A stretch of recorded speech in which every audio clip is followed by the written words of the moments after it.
Hello and welcome to Just Onside. It's Thursday. It was a dramatic game yesterday. I'm gutted, and I'm sure in the next 30 minutes or so you'll know exactly why I'm gutted. But before we go on, OS, how are you, sir? I'm doing good, thank you. I'm doing very well as we approach the end of another week. It's gone by relatively quickly, super busy. But yeah, always a pleasure speaking to you, my friend. How was your week? It's been all right. It's been quite demanding, quite challenging. Lots of stresses, and you know exactly why. Leeds plus sort of current affairs. The world's all over the place at the moment, so I do take an interest in what's happening in the world. So at the moment, it's work's not so bad, but what's happening elsewhere is cause for concern. And Leeds is it's hard. It's hard being a Leeds United fan.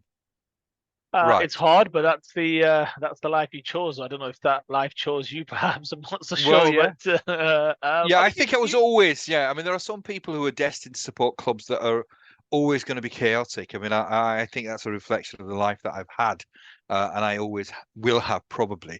But it was, I mean, we shot, I think, last week. We had a game this Monday, dramatic game against Middlesbrough, which again, this is not good for me ticker.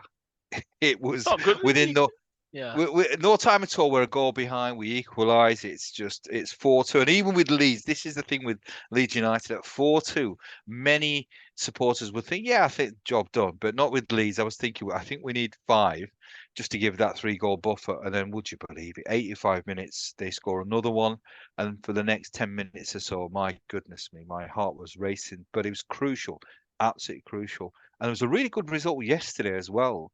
Hull played commentary and Hull are sitting seventh at this moment in time. There were before yesterday's game 6 points between Hull and Norwich, who were in the playoffs. It was absolutely imperative Hull won. It closes the gap, but the reason why it's imperative is the next game they play is against Ipswich, which means when they play Ipswich on a Saturday, for them it's a must win.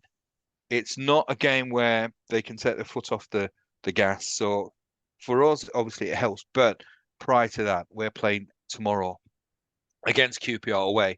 It's an absolute must win because really, if we don't win, then It's what always been a Ipswich do must-win with becomes. you. Well, It's yeah, I mean always it been a is. must-win. You're on course for 46 wins this season, based on every must-win that you've expected off Leeds. I mean, you're in a good position, aren't you? Yes, you do need a little favour from Ipswich in terms of them dropping points. But look, if Leeds won out, it's about as good a second half as you could have hoped for in terms of the second half of the season. Truly, I mean, yes, they had a wobble, but they all. I mean, unless you're Man City, and even then they've had a few shaky moments. I mean, I don't know what your expectations. So that's been my only gripe with you, as you know, that you are an incredibly self-entitled supporter of Leeds United Football Club, expecting them to get promoted next year, obviously to win the Premier League, and the year after to win the Champions League. And I think that should be a Oh, nice 3-year plan. that's a reasonable expectation from a Leeds fan. No, no, no. I'll just be more than happy with promotion and then just staying in the Premier League. But enough about Leeds for the time being. Well, I'm sure, no doubt, pick this up next week as well. Hopefully, I'll be in good mood because we'll have won tomorrow, and then maybe a good result in terms of Hull beating Ipswich or drawing against Ipswich. But that's my expectations and hopes. Right, it's been a dramatic week. We'll talk about your Arsenal. We'll talk about Liverpool as well. I mean, what happened yesterday at Goodison? I still haven't come to terms with it. I really was shocked. I mean, I expected a much better performance from Liverpool. It was dire, absolutely dire, and really, there were up at 8 o'clock yesterday in the evening. It was a 3 horse race to a certain extent. Now it's a 2 horse race. That's what I'm saying. So you talk about quickly the Arsenal game because in a sense it was one-way traffic, wasn't it, really, with the Arsenal game, and then we can maybe in detail talk about Liverpool and where it leaves Liverpool, not just in the league but I suppose going forward because I'm on many groups with Liverpool fans and I've got to say I was surprised they were quite hostile towards the legend himself, Jurgen Klopp, which I was Uh, quite surprised by. So go on, talk us through quickly first the Arsenal performance, which was quite emphatic, and then we'll delve into Liverpool. Yeah, word of advice, I'd be leaving all those WhatsApp groups, to be fair. That's the first thing. I mean, this is what success does. This is what success does. I listened to, I mean, Arsenal have not been remotely anywhere near Liverpool's level. And I mean that over the last 7, 8 years. Yet you still hear sometimes on the talk shows about, well, if Mikel Arteta doesn't win the Premier League title this year or maybe next year, they'll be looking at his position. I'm like, in what world? Like, honestly, in what world? I would sign up for near finishes for the next 5 years where they finish runners up, because it shows that you're up there, you're fighting, you're competing. And sometimes, yes, you need a little bit of luck, or you need that last bit of, but let's not forget, in a sense, what Arsenal were and where they are right now. I mean, Liverpool, incredible run, incredible run. We'll come on to them shortly in terms of, but any support, I still think, to be honest, he's got a 100% approval rate. And there's a bit of nonsense I'm sure we'll come on to about the timing of his announcement. But anyway, we'll discuss that in the right segment. Arsenal, first and foremost. I mean, if you remember, Ayub, the last time we spoke, I was still fairly optimistic. And I think the tone that I had, and it was honestly, I genuinely felt the case, which is, look, you've got to try and win out and put maximum pressure on. I mean, it only takes a game, something here, there, wherever. Now, Chelsea could have, maybe should have beaten Man City in the semi-finals of the FA Cup, albeit Man City had difficult circumstances, I felt, in terms of the fixture scheduling. I did have some sympathy with them, maybe less in terms of just the overall organisation, and you can raise that issue a lot earlier. But if you look at the semantics about TV scheduling, it's not as easy to organize as you might think, or at least as Pep Guardiola thought, or Bernardo Silva after the game. But even so, Chelsea definitely were the fresher team. Chelsea were definitely the better team and should have won the game, let's be very clear. But Man City, incredible outfit that they all came through. So the point I'm just making is, I always thought Arsenal have to do what they need to do, which is to take maximum points, try and win out, and put pressure on, because in a game of football, anything can happen. And I mean that truly. Anything can happen. So for them to recover against Wolves, you still saw against Wolves a little bit, they played with the handbrake on. Wolves were under, I mean, they had a lot of issues in terms of injuries right now, or what have you. So you'd expect Arsenal to go there and win. But after the end of a trying week, with the Bayern Munich, a couple of ties with the sandwich in between the Villa defeat, which was a crushing defeat, to be fair, at the time, you felt Arsenal just needed a win. However it came, they just needed a win. So they played fairly well. Death, taxes, and an Arsenal away clean sheet right now, the only guarantees in life right now. But no, another clean sheet away from home, making records, breaking records. I mean, they are bloody a mean outfit when it comes to the defensive side of the game. But yeah, they got that win. I think that gave them a little bit of confidence. Actually, if you look at the games played in a short span of time, Arsenal have had actually a more tougher run of games actually than City in terms of days and games played, actually, if you look at it. But look, ultimately, if you want to be part of the big boys, you're going to be playing every 3 days. So let's just crack on with it. No need for no victim complex. Yes, they've got I would say, an incredibly healthy squad right now. Arsenal right now, I think, to be honest, most of the players, if not every single first team player, is fit and healthy, which should help them down the stretch. Not saying it's a huge key, because I think right now you're trying to play your best 11 as best as possible. But after the back of Wolves, to put that type of performance against Chelsea, yes, Chelsea had some moments early. First off, I'm sure you watched the game, Ayub, but Arsenal were well worthy of that thumping win. And yes, they've thumped a few teams this year, haven't they? You could argue that they nearly put the goal difference to bed, and I say nearly because I still think, with games in hand, it'll be interesting to see how City fare in some of these games.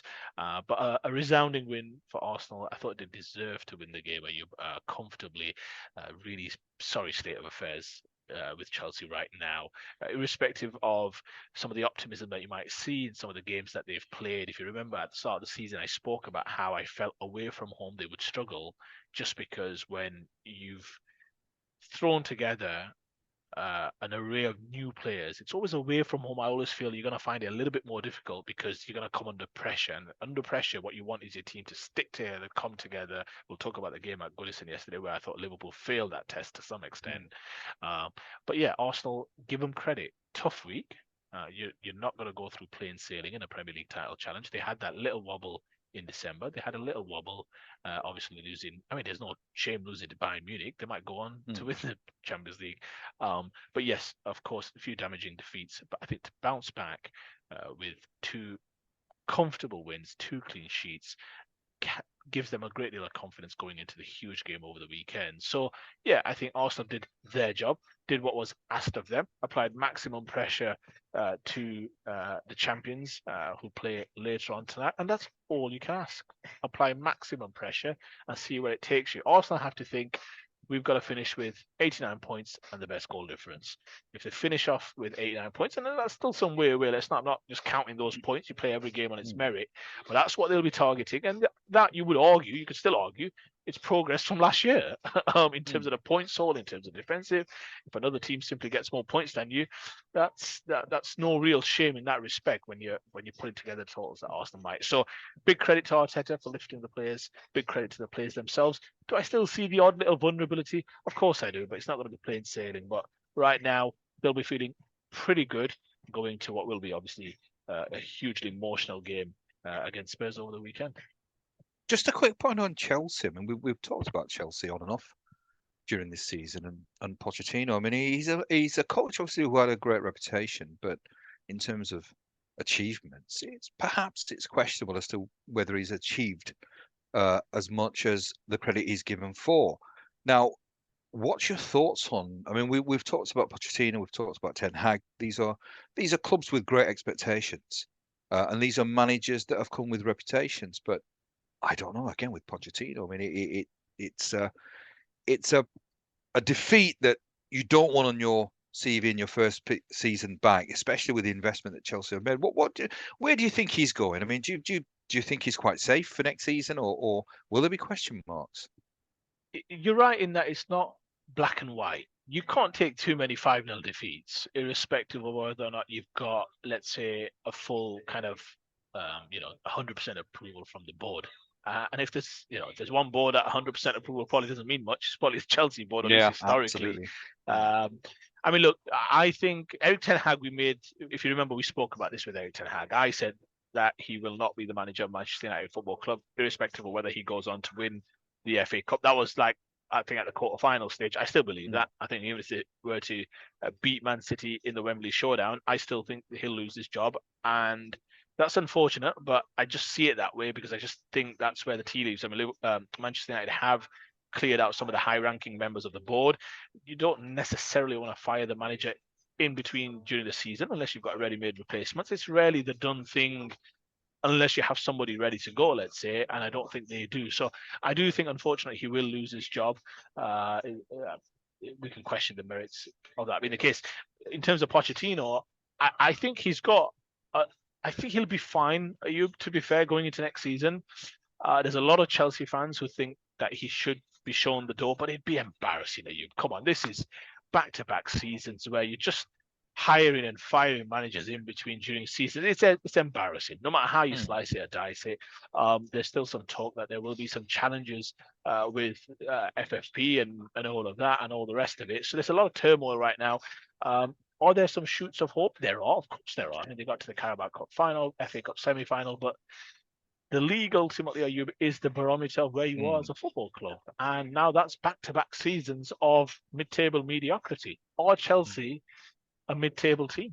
I mean, if you look at 2-season sample size, which is up to the best part of now close to 76 games that we're getting to, 72 games, I guess, so far, you are who you are, right? So the table does not lie. So look, right now, the mid-table mediocrity, I thought it was pretty sad, actually, watching them go up against Arsenal. Like I said, they had some moments, but it's a bit like when I've not seen a team approach Arsenal like that in a while. I watch Arsenal very closely. Teams understand. Arsenal are going to play safe, play cautious. You got to play with the low block, everyone behind the ball. And you know what? We'll get some moments. It was as though Chelsea were like, nah, we're a little too good for that. So we're going to play a little bit. And Arsenal, I mean, I've not seen some of the chances and opportunities they created were very different to the ones they've been creating over the last 7-8 weeks. Yes, some of the Sheffield United games aside, teams know now against Arsenal, got to kind of respect them, deep block, make it hard for them. Chelsea were fairly amateurish, to be fair, in terms of the approach that they took. It really could have been probably about 12-4 or 12-3 or something if Chelsea put all their chances away. So, and if Arsenal put all theirs away. So, do I think he's safe going into next season? I think he'll be fine. I think they will just stumble through, let's say. You don't want to be taking too many damaging defeats. And I think he's probably maybe one more damaging home defeat I don't know what their fixtures are, but where, the crowd gets a chance to voice that concern, don't they? You're at home, and that sometimes just creates a Yeah. different environment. So I think he'll be okay. I think he gets to next season. However, the ending of this season may well dictate the kind of leash that he gets at the start of the next one, I think. Interesting. I just don't think there's progression. That's really what you want to at least see. That right is his philosophy. Are you seeing his philosophy? I must confess, as I said, I'm really surprised. I at the start of the season, I thought Chelsea played quite well. I mean, I still remember the first game. I think it was against Liverpool, and they were quite impressive. But it's just not progress. I mean, it's You been said they were quite. back. Well, yeah, I did, and I was actually thinking that this is amazing considering it's the first game. A lot of these players don't know each other. They've not played with each other in serious football. So I was really, really impressed, and I thought that maybe they have turned a corner. But I think it's been they've stuttered, spluttered, had the occasional good performance, but really it's been quite. I mean, and really you sort of said it, mid-table mediocrity, and that's really exactly what they are. So, uh, and the expectations are very great at Chelsea, and that's really where I'm just a little concerned that whether uh, they have the appetite to continue because again, what guarantees are there that Pochettino will turn it around next season? Because at the moment, I don't think he's showing anything. Because these are the games that really where you want him to sort of say, well, look, this season's pretty much a write-off, but I'm going to at least demonstrate what I'm capable of against good teams and big teams. I mean, that was quite embarrassing. You're right. It could have been a lot more than five. So interesting to sort of see what happens and how it develops and really how the owners of Chelsea want to go because they've been trigger happy really in the past. So there's no guarantees. But enough about Chelsea. Let's talk about a game yesterday that really I am stunned, absolutely stunned. It was never going to be an easy game because it's a Merseyside derby, but history tells us that Liverpool usually always come out the victors. Uh, the table doesn't lie. It shows you that Liverpool are much the better side than Everton. But what I saw yesterday was really, I've got to be honest, apart from Diaz, I think it was an embarrassment, absolute embarrassment. Uh, so many players didn't turn up. The fight wasn't there. It looks as if, I mean, Everton they were absolutely up for it. It looked as if that was their first game of the season. It looked so fresh. The energy levels were so high. Physically, they were up for a battle, which I don't think Liverpool were. I mean, I have never seen Kanate and Van Dijk. I mean, they were bullied. DCL was magnificent, and DCL, albeit he's a player who's got great reputation. He's in a sense he's an almost old-fashioned centre forward. He doesn't have blistering pace. In a sense, he's great in the air. He holds the play up well. He bullies defenders. But Konate and Van Dijk, they were like little children against DCL yesterday, and I was really, really, I was, and yeah, especially in the box as well, because Van Dijk was always complaining that he was being marked out in the game or he was being blocked, and you can always tell when somebody's rattled because you see reactions which you would not normally see. Overall, poor performance. Nunes continues to be this centre forward that just infuriates me as a source of Liverpool supporter. So I was annoyed, frustrated, as was many Liverpool supporters, and there was so much criticism that I've got of not just Nunes and the centre backs, but Salah as well. So they're out of it. They're out of it, and I think it's a very sort of feeble and meek surrender of their aspirations to be champions. That's my take. What's your thoughts on it? I want to just ask you something. How would you deal? There was a little bit of talk after the game. I'll get onto the. I'll, I'll respond to your take. I mean, it's fair. There was a little bit of talk after the game. Ayub, Carragher, Sturridge, and Rooney were in the studio, weren't they? And they were talking about how this could be. It's normally after games like this that you get these kind of little post-mortem discussions, don't you? It felt like perhaps that this where Liverpool's title challenge ended, although I will perhaps suggest that I would still wait for tonight's game personally. However, there was some discussion, wasn't there, Ayub, about Mo Salah and Nunes. I think it centered around those two. There was quite a bit of talk about Nunes and finishing. Obviously, Rooney and Sturridge were great finishers in their time, to be honest with you. What's your thoughts in terms of, do you think this will be, irrespective of how the season ends, do you think this will be, I don't want to get off topic, but do you think this will be perhaps Salah's last season? I think he's got a year left, I think, on his deal. So talk about Nunes as well, or would you just wait and see to see who the new manager is first? I think he's already in Saudi Arabia. That's the way he was playing. He certainly wasn't at Goodison yesterday. That was awful. That was as poor as I've seen Mohamed Salah. And it was really, really disappointing. I mean, there was nothing that worked for him. I mean, I don't know. I mean, his attitude, I suppose he's a player that you don't want to question his attitude, because he's somebody that you would sort of say a consummate professional. But yesterday was just so disappointing. And I think he's checked out. I've got to be honest. That performance was somebody Come on, come on now. Well, no. I think you've got to call it out. I think, and it's not just yesterday's performance. I think, I mean, again, people will sort of say, look, he's come back from an injury or he's had certain issues. I just thought that was a performance. When you're going for the title, you've got to give it everything. You've got to leave nothing behind. What I saw Everton do, it was polar opposite to what Liverpool were doing, apart from Diaz. Diaz was the only player that I thought was up for the battle. He was giving it everything until the final whistle. Nunes is just, he's a player that I actually expected great things. I think last season was almost right. You're settling into the Premier League, which is different to what you're used to. I thought that this was going to be the year. He's disappointed me. He's absolutely, and I'm sometimes very, very. I'm quite rude when I sort of say he's thick, and maybe it is. I mean, it's, you don't want to You sort are. of use, yeah, but intelligence.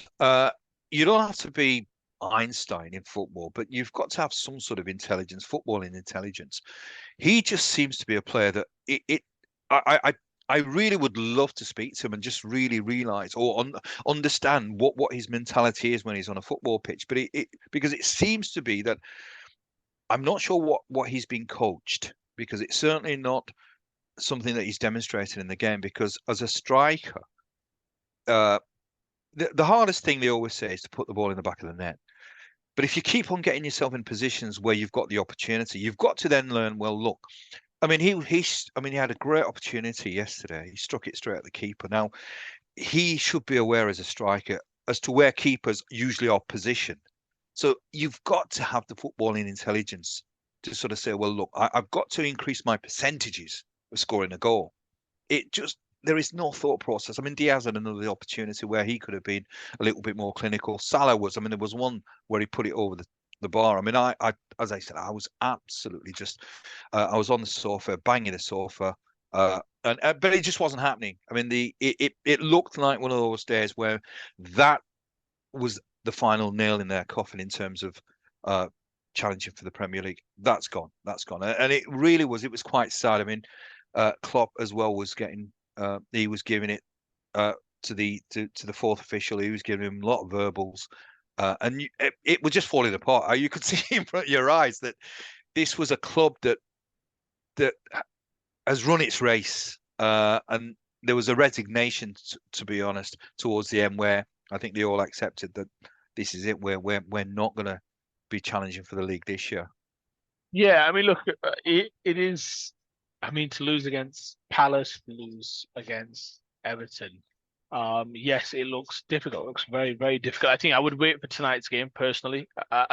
As much as, even though Arsenal are in an advantageous position with 4 games to play compared to Liverpool, 3 points ahead, superior goal difference, it means essentially Arsenal are 2 results ahead of Liverpool to some extent. So, I mean, but they've got tough games. Like, even if you say, well, they should beat Bournemouth at home and they should beat Everton on the last day. Firstly, the last day, if it comes down to the last day, there'll be pressure, irrespective, however you slice it, dice it. But, Spurs away, United away, that's who Arsenal have got. So I think from a Liverpool against Arsenal perspective, I think Liverpool still should be professional. I think Everton, if Man City win today, however, I think then suddenly you're thinking, well, City have still got a game in hand, they're 2 points ahead, so it starts to look a little bit more challenging. So I agree, it looks dire, But I'd still wait to see how tonight's game pans out. Yeah, look, I think watching the extended highlights, I promise. I mean, I didn't watch the game, to be honest with you. I followed the first half, and then honestly, I had to get some kip. So I literally checked the result first thing in the morning, and then watched some extended highlights. Obviously, in the evening. You're right. I mean, from all intents and purposes, I read some articles by Oliver Holt, by Phil McNulty on BBC, and a few others. A lot of let's just say final articles being written about Liverpool's title challenge and how this was the final nail in the coffin. If you look at the performance, you at the kind of back end of the season, you want all of the other kind of not intangibles, but you want some of those other things that we speak about, right? Talent's going to be there, but you need commitment, application, spirit, togetherness, willingness to dig in when the difficulties arise, which invariably for Liverpool recently it has. They've always seemed to concede it, right? Goals at the most inopportune times. They had scares just before with the penalty being wiped out. But then that goal, I mean, it's shocking, isn't it? Look at the defending there. I've watched a few replays of it. It looks like Kanate can't quite get his feet together. McAllister, I think, had a pretty easy clearance. I'm sure it comes off Kanate from the replays that I saw, but it looks shocking in terms of just the way it's. I mean, McAllister would have booted that 40, 50, 60 yards. So I'm not sure what's happened there, but it's scruffy, it's panicky, it's just perhaps symptomatic or emblematic of what Everton put them under in terms of the pressure. So, I mean, a scruffy goal, a scrappy goal, and then the second half. I mean, when you look at that goal, I mean, that's schoolboy stuff. That's schoolboy stuff. I mean, for a corner to hang that long towards the far post, and yeah, Dominic Calvert-Lewin seems to get a free run, but Alexander-Arnold, Meek, I think Van Dijk's tried to kind of roll with the ball as it's hanging in the air, but I've never seen a corner scored like that. Never seen it. Not one that hangs in the air for that long. So for Liverpool to concede stuff like that is pretty schoolboy stuff. Disappointing. Yeah, look, Jurgen Klopp. I mean, I'm not going to give him too much grief about what he was saying to the fourth. Michelle, you're under pressure. It's emotions. You're probably resigned to the fact that this might be it. It wasn't going to be the fairy tale ending that many had hoped for, even not just Liverpool fans, Ayub, but even neutral fans. So I think, look, yeah, you're right. It looks bleak from a Premier League title perspective right now. We'll come on to perhaps some of your so-called friends, perhaps having a go at Jurgen Klopp, which I do take umbrage to, one of your favourite words. But yeah, disappointing for Liverpool. Yeah, perhaps it looks like from a title perspective, it looks beyond them now. I agree. But look, you've still got to be professional and try and see if you can win out. You're right. Some of that performance doesn't reek of a team that's going to win out now. That's what I would say. There's definitely some issues there. I mean, defensive just not quite been good enough, and then suddenly it's gone a little bit stale up front. I say stale, but just not being quite clinical enough. So disappointing, hugely disappointing. I mean, Palace and Everton, two teams at the bottom. To lose back to back is hugely disappointing. Not to score. I mean, that's pretty disappointing as well. So yeah, it looks like their race is run from a Premier League title perspective, Ayub.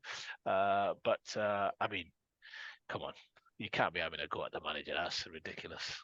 Come on. Yeah, I mean, but emotions were running high because I think it was. If you'd watched the whole game, maybe you could probably. I mean, obviously you've got a different mindset to maybe other supporters, but if you'd watched the game, it really was a game that you, as a Liverpool fan, you'd be absolutely going berserk because the least you would expect is application and commitment.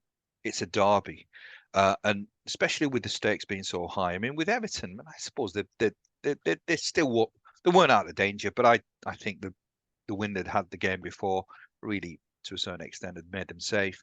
But I mean, the energy levels of Everton were fantastic. If you'd watched the whole game, it really was. I mean, they never let up. And this is where really Liverpool, this is it was the mentality, because I think they were just bullied because the physicality of Everton. I mean, they've got some big strapping boys, Everton, but Liverpool just weren't able to at least even sort of lay a glove. And the disappointing was, I mean, they're two big players, the big centre backs. Physically, they're more than a match for DCL, but in the game itself, DCL was absolutely toying with them. virtually won every single ball in the air. Physically, when he was holding the ball up, it was difficult for them to win the ball, and they were panicking. They got a little bit reckless. I mean, you talk about the goal. I mean, it was a great header, but really, you'd expect that in Sunday League. That's the Sunday League type of marking, and it just was so disappointing. The opportunities did present themselves. I mean, I talked about Nunes, I talked about Diaz. There was a Diaz hitting the post. I mean, that was excellent, but really you can't sort of legislate against hitting the post. But the opportunities were there, and really that's where you'd expect the top players. It's in a game that really you're under the pump. You get those moments, and the good players, the quality players, the world class players will make their mark.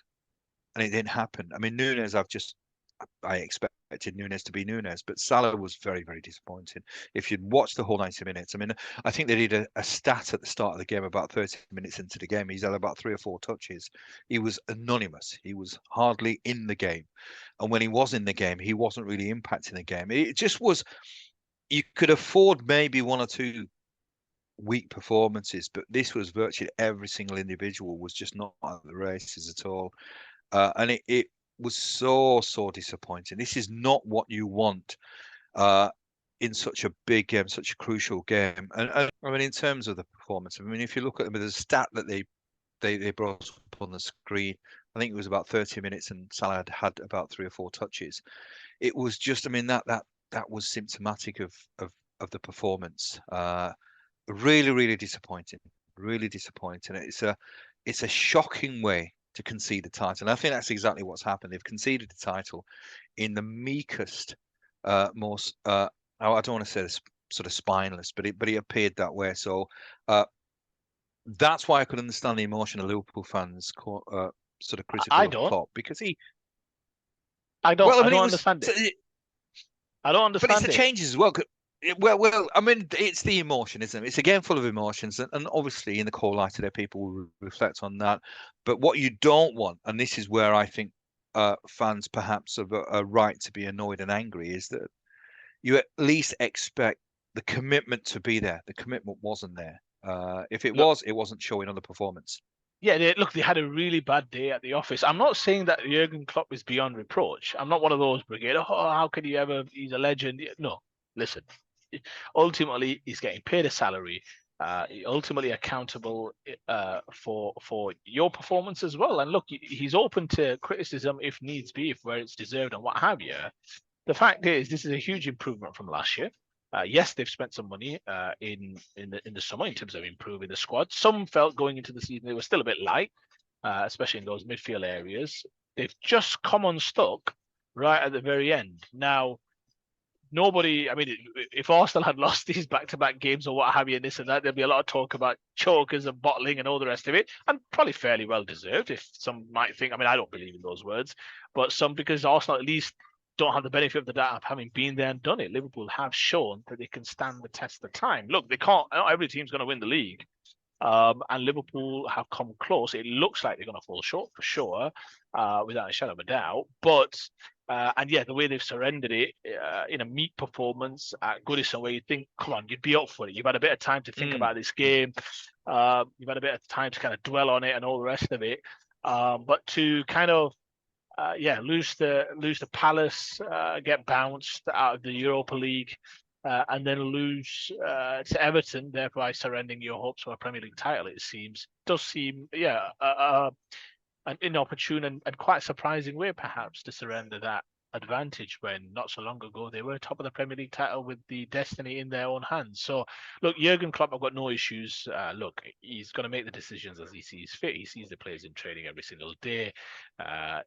Some critical players have gone off the boil, Mo Salah included, just at the most crucial time of the season. So, of course, there's going to be a great deal of disappointment there, But I'm not saying he deserved to be sent off in a certain way. You get what you get, because ultimately you've got to earn it on the pitch, and Liverpool have just seemingly fallen short in the Premier League title. But I mean, criticism, of Jurgen Klopp just seems so uncalled for. You say it's a game of emotions, but yeah, there's surely some sanity should prevail. I mean, I don't understand people talking about the timing of his announcement. You and I were quite convinced at the time that it was actually probably a decent bit of timing. I mean, if the news is about to break, Yeah. Ayub, if the news is Mm. going to break, they've not really got a chance, have they? They don't want to keep it under wraps. If he's made a conscious decision for the best interest of Liverpool Football Club and himself, where look, I need to tell them because they need to start getting their ducks in a row. Don't forget, this all happened at the same time. If you remember, they started putting together some of that kind of backroom kind of management in terms of Michael Edwards coming back. Mm. I think they've got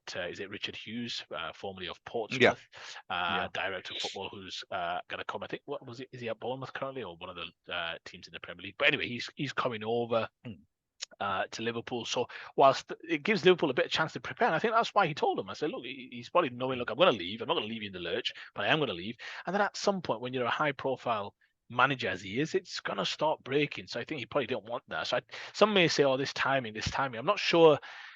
I think out of something that he did in terms of in real good faith and in the best interest of the football club, perhaps may have jeopardized them somewhat because it may have caused a certain emotional reaction in terms of the way this season has now progressed, where there was definitely a lot of emotion with Liverpool games right now. It felt like this is Jurgen Klopp's final swan song, which it is, and it's perhaps creates a certain I wouldn't say desperation, but a certain emotion when you perhaps need a little bit of coolness and a bit of calmness, which is something that they've lacked in the last couple of games. So look, I don't understand it. I really don't. I don't understand any supporter that's critical of Jurgen Klopp. They'll miss him. They'll miss him big time if and when they go through perhaps a bit of a rebuild and they go back to perhaps being what Arsenal were in the last 4 or 5 years, and we'll see how they like them apples, as they say. Because I'll be honest with you, it's no fun, and you'd rather be dining at the top table, playing the big games, playing the big pressurized games, come April or May, hook or by crook with no divine right to win those games.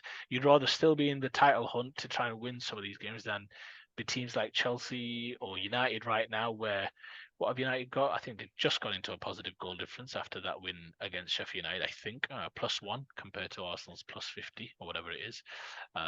Yeah, look, it's not where you want to be. And if Liverpool are not careful, and if they don't provide the new manager with the right support, there's some talk about the Feyenoord manager coming in. If they don't provide him with the right support and they don't provide the fans don't give him his complete backing, I mean, you're only a couple of key losses, let's say, in terms of player personnel and the overall kind of mood shifting to being a club that's consistently finishing 6th or 7th. So, enjoy these times, as I often told my young lad and my nephews, who are all diehard Liverpool fans, because it can easily be a rough decade to come, as United fans will testify. So, yeah, I don't understand it, not for 1 second. I'm sorry.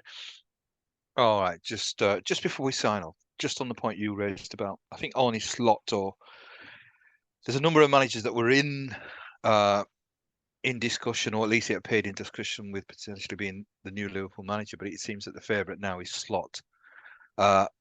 What do you think? I mean, in terms of, this is almost, I won't quite sort of say it's almost Ferguson after Ferguson sort of left Manchester United, but obviously there's a manager who's got such a reputation, such an affinity with the city as well, which is critical. I think that's something that you've got to look at when it's going to be, or who's going to be the new manager at Liverpool, because it's a unique city. So, what's your thoughts on Slot, or who the new manager should be? Because I think there is a nucleus of a really good squad at Liverpool.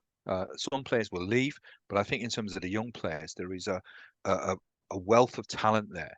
It just needs the right manager, because I think this Liverpool football team is destined for great things, but it's imperative that they choose the right man. So, what's your thoughts on, as a final parting shot, on if it is to be Slot? Yeah, I think. Look, I think any manager, if you get the best manager in the world, there's no guarantee. Equally, if you get a manager that's perhaps unproven at this level, which Arne Slot is, it's still not as, perhaps you shouldn't be as pessimistic as perhaps some would be that what his pedigree is. I mean, look, you could say that for any job, that you've got to base it on some credentials and some qualifications. I would absolutely. I'm sure Liverpool fans will give him plenty of support, won't they? I think, unfortunately, He's having to follow a manager that's revered and that has left Liverpool in terms of in a very good position to some extent. I mean, Liverpool have only ever known really good times under Jurgen Klopp. Yes, there's been some devastating defeats, Premier League, Champions League, and cup games, but you were in those games. You know, just yesterday I was actually watching the famous game again in terms of the one where Gareth Bale scored that overhead kick against Liverpool in the Champions League final. So they've played those big games, come through some of them, not come through some of them. So I think, look, the point I'm just making is I think Liverpool fans will be patient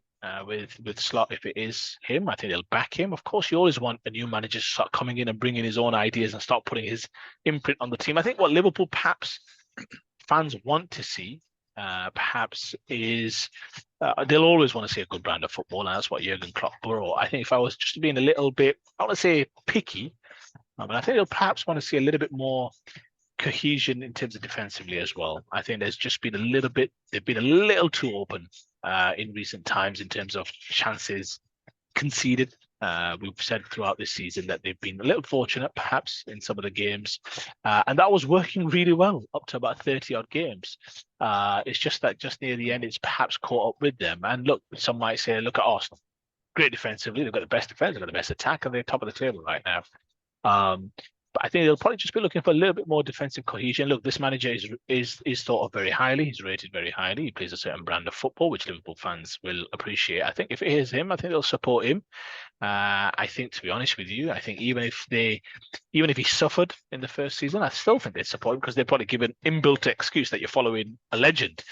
But I'd just be careful because I think the only challenge I see is where the expectation has been raised so much that sometimes fans can get a little bit self-righteous and a bit self-entitled to think, oh, well, we're always going to have good times. And sometimes you can have like a 2-3 years where it's tough and it's not easy. And you've got to be careful about if you're going to go down that road of chopping and changing. So, look, I think it will be Slot. It looks like it's him, Ayub.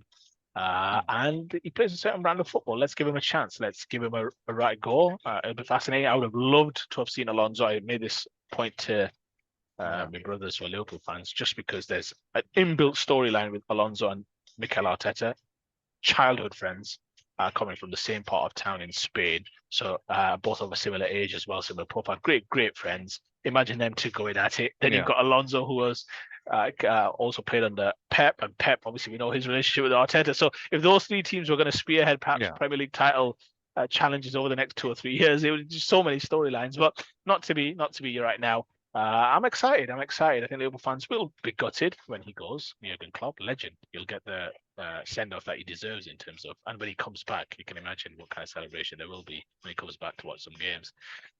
But I'd give him a go. Why not? And I'm sure Liverpool fans will support him fully.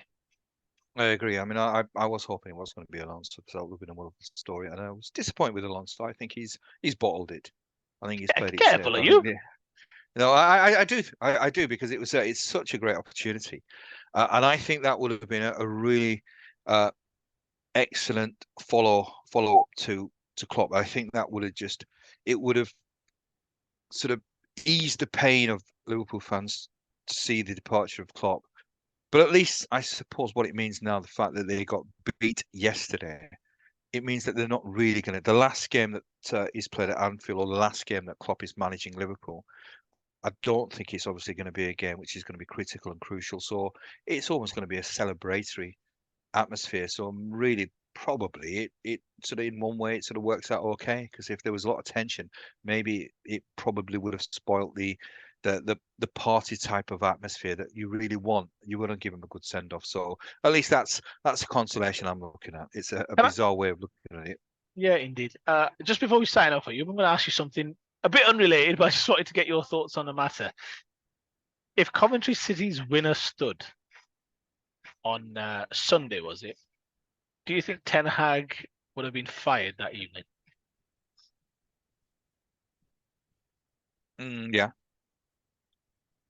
I'm not sure if it would have been fired, but at the moment there's still a chance he might be. But that would have been curtains, because that would have been completely unacceptable. Because that, I mean, I still consider it unacceptable to be leading 3-0 and to take it to penalties, and then obviously some of the celebrations were were, I mean, you won a game of football on penalties. You've got to the final. Yes, it's a cause for celebration, but it's Manchester United against a Championship side, and it was so totally unprofessional. I thought, at least elements of it were unprofessional. But in answer to your question, no, I don't think they would have sacked him there and then, but it would be highly unlikely that he will be managing next season. So He won't be managing that's next season. what I think. He won't be managing next season. Unfortunately, not. Look, I just don't see how he survives. Yeah, I don't know. I don't know. I mean, it's interesting. And I mean, they've had a huge stroke of luck on many occasions, and that was one of many strokes of luck that they had, because there is absolutely no way. I mean, it was an absolute. I mean, they've made a right pig's ear of it, from 3-0 up to 3-3. I mean, I was following it, not the game. I was following it on one of the apps that I've got, and it's 4-3, and I'm thinking, oh my goodness me. And then it dawned on me they were checking for offside, and it turned out that Ten Hag was lucky yet again. But enough about Ten Hag. It's been quite a week of football. Thank you as always, Ois, for joining me so and discussing Arsenal and Liverpool. So to the audience, as usual, I'll ask you for the same things that I always do. Smash a like, subscribe, share with your friends. Put in a comment if you've got thoughts on Slot, what your thoughts on Liverpool's performance was, and who do you think is going to win the league? Is it going to be Man City or Arsenal? Or are they going to sneak it? So we'll be delighted to hear your thoughts. And until the next time, stay safe, look after yourself, and we'll see you soon. Ta-ra.